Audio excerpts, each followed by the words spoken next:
Our anniversary was supposed to be a celebration of everything we had built together. I had carried a secret all week, waiting for the perfect moment to share it. I was pregnant. The thought of telling him filled me with anticipation. I imagined how his expression would change when I whispered the words. I thought his eyes would light up. I thought his arms would wrap around me. Instead, I sat frozen as he pushed an envelope across the table. Divorce papers. My breath caught, my heart refusing to accept what my eyes were seeing. He didn't look ashamed. He didn't hesitate. His words fell like stones. I've met someone else. She's better. She comes from money. With her, I'll have a real future. Better. That word echoed like thunder. I wasn't his partner anymore, not his wife, not even a person he respected. I was a mistake to be corrected, an obstacle standing between him and the lifestyle he craved. I stared at him, fighting to form the words that mattered most. I wanted to shout that I was carrying his child, that I wasn't just his wife but the mother of the family he was already abandoning. My lips moved, but no sound came. My throat closed, my tears silenced me. He didn't notice. Or maybe he didn't care. He had made his choice, and I was no longer part of it. Without hesitation, he stood and walked away, leaving behind nothing but the papers. No apology. No backward glance. He left as though he had traded in something old for something new, confident that he had upgraded his life. I sat alone, the papers trembling in my hands, my other hand instinctively pressed against my stomach. He had no idea. He hadn't even asked. The man I thought would be the father of my child had chosen wealth over family without knowing the price he had already paid. That night broke me, but not in the way he expected. The betrayal cut deep, but beneath the pain was a quiet certainty that this moment, as cruel as it was, would not be my ending. He thought he had won. He thought money gave him power. But what he didn't realize was that in chasing wealth, he had already lost everything. He lost me. He lost his child. He lost the future he would never get back. I wiped my tears and looked at the papers again.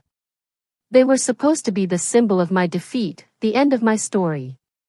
Instead, they became the beginning. That night I promised myself I would not remain broken. I would not let his greed define me. He walked away believing he had traded wisely. But he would live to regret it. One day, he would see me not as the woman he discarded, but as the woman who rose above him.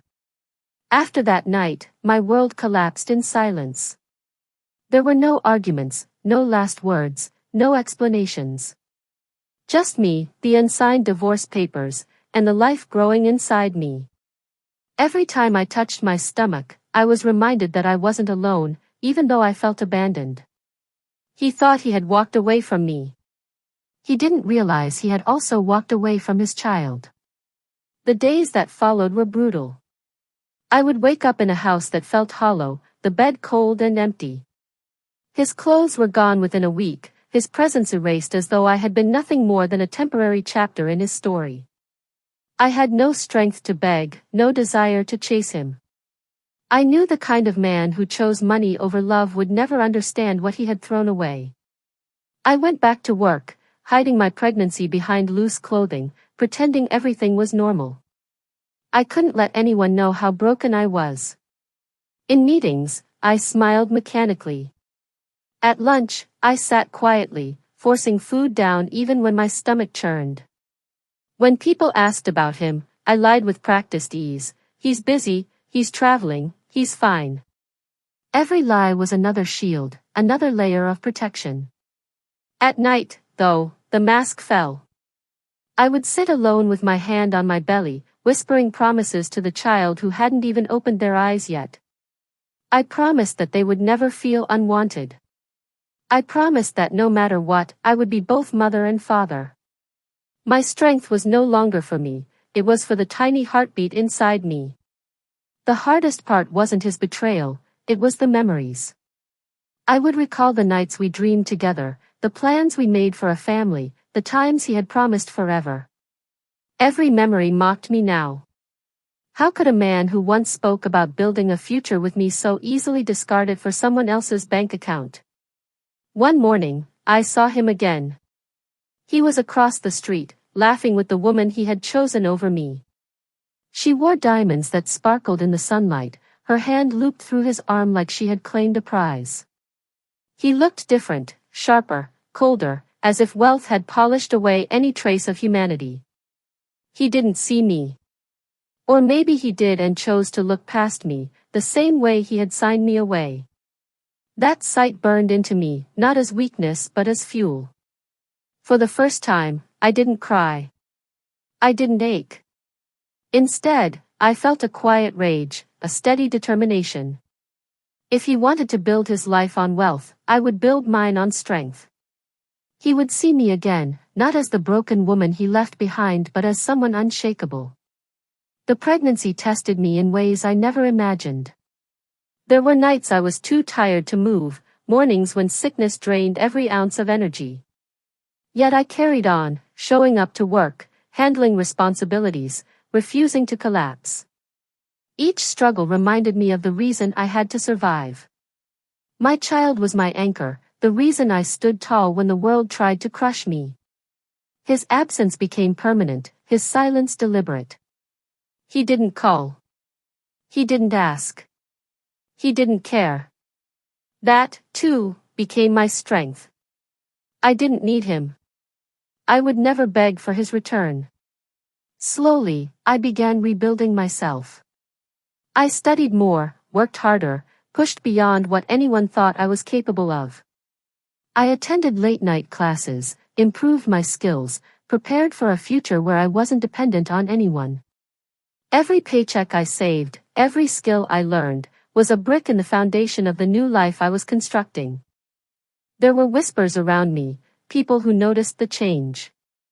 Some pitied me, others admired me. But I didn't care about their opinions. I cared only about one thing, proving to myself that betrayal would not define me. Months passed, and with every passing day, my resolve grew. I no longer thought of him as my husband, my partner, or even the father of my child. To me, he was a stranger, a man blinded by greed, a man who had already lost what truly mattered. The night my child was born, I held them in my arms and felt a strength I had never known before. Their tiny fingers wrapped around mine, and in that moment, I realized the truth. His absence wasn't my downfall. It was my liberation. He had abandoned me thinking he had won, but in reality, he had freed me to rise on my own. I whispered into my baby's ear, "You will never know the pain I felt. You will only know love, resilience, and strength. And one day, he will regret walking away from you, even more than he regrets walking away from me." That night marked the end of my silent struggle. It wasn't just survival anymore, it was the beginning of my rise. The first day I walked back into that company, it felt like time itself had circled back to deliver justice. The very building that once held the echoes of my humiliation now stood as the stage for my return. Only this time, I wasn't the abandoned wife, nor the silent victim. I was the incoming CEO. The boardroom was tense. Every executive knew change was coming, though they didn't yet know it had my name written across it. I had earned my seat not through sympathy, not through shortcuts, but by building alliances, proving my strategies, and quietly gaining influence in industries my ex-husband could never comprehend. When I entered the room, my ex, now just another mid-level manager, looked up and froze. The color drained from his face, as if he'd seen a ghost. For a moment, I let silence do the work. The man who had once thrown me aside for a wealthier option was now forced to watch me claim authority over everything he thought was his world. "Good morning," I said firmly, placing my files on the table. "I'll be leading this company moving forward." The words cut deeper than any revenge could. He lowered his gaze, unable to meet mine. But let's rewind for a moment. My rise wasn't accidental, it was intentional, deliberate, and strategic. After the divorce, while he enjoyed fleeting luxuries with his new girlfriend, I invested in knowledge. I studied leadership, finance, corporate law. I networked with those who valued vision over vanity. Where he saw shortcuts, I saw long games. Where he wasted money on appearances, I built an empire brick by brick. The turning point came when I acquired shares of the very company where he worked. Slowly, quietly, I built a position no one noticed, until the moment I had controlling interest. When the board needed a strong leader to rescue the company from decline, I was not just an option. I was the answer. And that's how destiny handed me the position of CEO. Not because I demanded it, but because I earned it. My ex avoided me at first, hiding behind reports and pretending not to care. But the walls of pride always crumble under the weight of reality. He began to realize that every decision, every project, every opportunity he had to touch passed through my approval. Ironically, the same arrogance that once made him throw me away was now the reason he couldn't escape my authority. He had built his career on shortcuts, on attaching himself to people he thought were stepping stones. But he never expected the stone he discarded to become the mountain standing over him. One day, I called him into my office. He stood stiffly, trying to keep the last shred of pride intact. "Do you know why you're still here?" I asked. He looked confused, then defensive. "Because I'm good at what I do." I smiled slightly. "No. You're still here because I haven't decided otherwise. Yet." The silence that followed was heavier than any insult I could have thrown. For the first time, he understood the magnitude of his loss, not just me, not just the child he never gave himself the chance to know, but the future he thought was guaranteed. He had traded everything real for an illusion of wealth, and now he worked under the woman he once dismissed. Meanwhile, I didn't waste my new position on revenge alone. I restructured the company, cut dead weight, and introduced strategies that revitalized the business. Under my leadership, profits soared, employees thrived, and the company's reputation flourished. Every headline, every article, every success story carried my name. And with every victory, my ex had to watch from the sidelines, a forgotten figure in the shadow of the empire I commanded. But here's the part that stung him the most. His wealthy girlfriend, the one he sacrificed me for, eventually left him too. Wealth attracts vultures, and when his position weakened, so did her loyalty. He lost her, just as he had lost me, and just as he had lost the child he never cared enough to protect. Standing at the peak of my success, I finally saw the full picture. Revenge hadn't been my goal, it was the byproduct of living well, of refusing to stay broken, of building myself into someone unstoppable. My ex thought he destroyed me when he divorced me. But in truth, he had freed me. Freed me to become stronger than I ever imagined.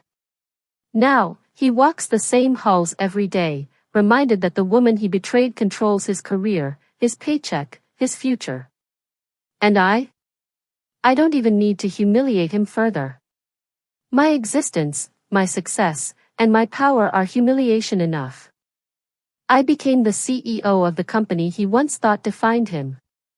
I became the name people respected, the leader employees trusted, the visionary the industry celebrated. He became nothing more than a cautionary tale. He lost me. He lost our child. He lost the wealth he chased. And I rose from the ashes to own everything he thought he had. That's not just justice. That's destiny fulfilled. The boardroom was filled with an unfamiliar silence.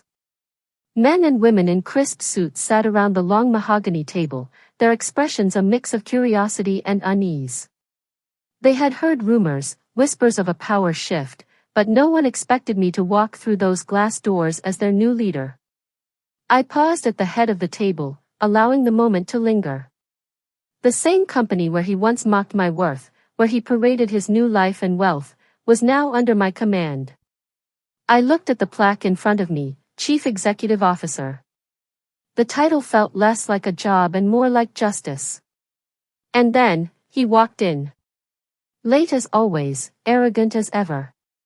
His face froze when he saw me in the CEO's chair. He scanned the room, as if hoping this was a nightmare he could wake from. But the reality was written in the eyes of every board member. His downfall had arrived. Please, I gestured toward an empty seat. You still work here, don't you? His jaw tightened, but he sat. The board members shifted uncomfortably, sensing the personal storm brewing beneath the professional surface. But I had no intention of being unprofessional. My revenge was not in anger, but in power. I began the meeting with confidence, outlining the new direction of the company, my plans for growth, and the vision that had convinced investors to place their trust in me. Every word was deliberate, every decision calculated. I wasn't just speaking to the room, I was reminding him of what he threw away. At one point, I looked directly at him. This company will no longer reward greed and shallow ambition.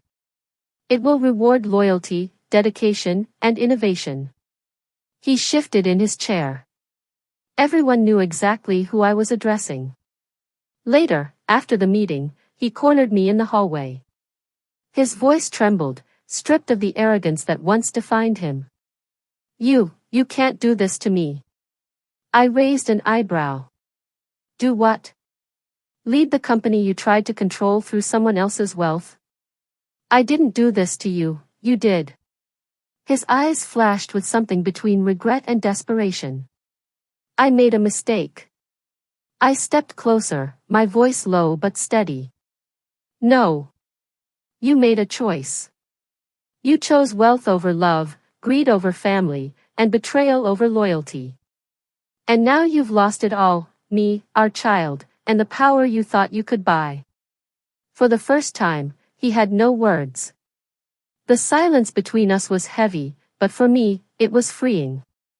That night, as I looked out from the top floor of the company tower, I realized my revenge wasn't about destroying him, it was about reclaiming myself. I hadn't just survived his betrayal, I had transformed it into the very power he once denied me. He was nothing more than an employee now, trapped in a world where every success of mine was a reminder of his failure.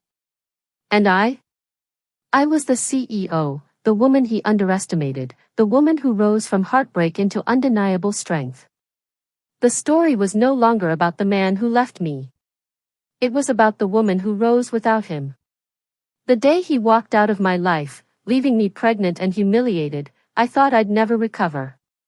He wanted wealth, status, and power, things he believed I could never give him. But today, I sit at the very top of the billion-dollar empire he once believed belonged only to him. Every decision, every meeting, every success has my name attached to it. The company he once treated like his golden prize now flourishes under my vision, not his greed. His downfall wasn't loud or dramatic. It was silent, slow, and inevitable. The board lost faith in him, investors turned away, and eventually he resigned in defeat. No applause, no legacy, no empire. Just an empty name, erased from the company he betrayed me for. And me? I no longer seek revenge, I live it. My victory is not in watching him crumble, but in rising so high that his betrayal became nothing more than a stepping stone. At home, when my child asks, "Mommy, are you the boss now?" I answer with a smile. Yes, sweetheart. I am. And no one can ever take that away from us. He left me for wealth. But in the end, I became the wealth. I became the power. And I became the story he'll never escape. The chapter is closed. The ending is mine.